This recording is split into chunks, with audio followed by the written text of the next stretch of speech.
ఎన్నికల ప్రక్రియపై వైసీపీ అధ్యక్షుడు వైఎస్ జగన్ తాజాగా మాట మార్చారు. ఈవీఎంలపై అనుమానం వ్యక్తం చేస్తూ అభివృద్ధి చెందిన దేశాల్లోనూ ఈవీఎంలు కాకుండా బ్యాలెట్లు వాడుతున్నారని చెప్పారు. ప్రజాస్వామ్య స్ఫూర్తి నిలబెట్టేందుకు మనం కూడా అదే దిశగా పయనించాలి అని ఎక్స్లో జగన్ పేర్కొన్నారు. 80% జనాభా వెళ్ళి పోలింగ్ బూత్లో బటన్ నొక్కినారు. బటన్ నొక్కిన తర్వాత వాళ్ళు ఏ పార్టీకి ఓటేశారని వీవీప్యాట్లో వాళ్ళకి కనిపిస్తూ ఉంది.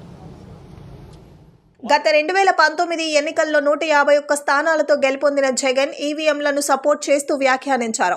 ఓటు వేసిన తర్వాత ఈవీఎం ప్యాట్లో ఏ పార్టీకి ఓటు వేశామో తెలుస్తుందని, ఇంకా అవకతవకలకు తావెక్కడా ఉంటుందని వ్యాఖ్యానించారు. అప్పుడు గెలిచారు కాబట్టి ఈవీఎంలు కరెక్ట్, ఇప్పుడు ఓడారు కాబట్టి కరెక్ట్ కాదా అని టీడీపీ శ్రేణులు మండిపడుతున్నారు.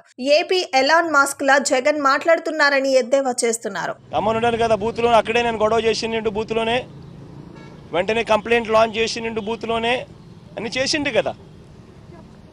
అట్లా ఏ పార్టీకి ఎవరన్నా కానీ ఇలా ఓటేసిన తర్వాత వీవీప్యాట్లో వేరే పార్టీకి ఓటేసినట్టుగా ఎవరికి కనిపించలేదు కాబట్టి 80% మంది జనాభా ఓటేసి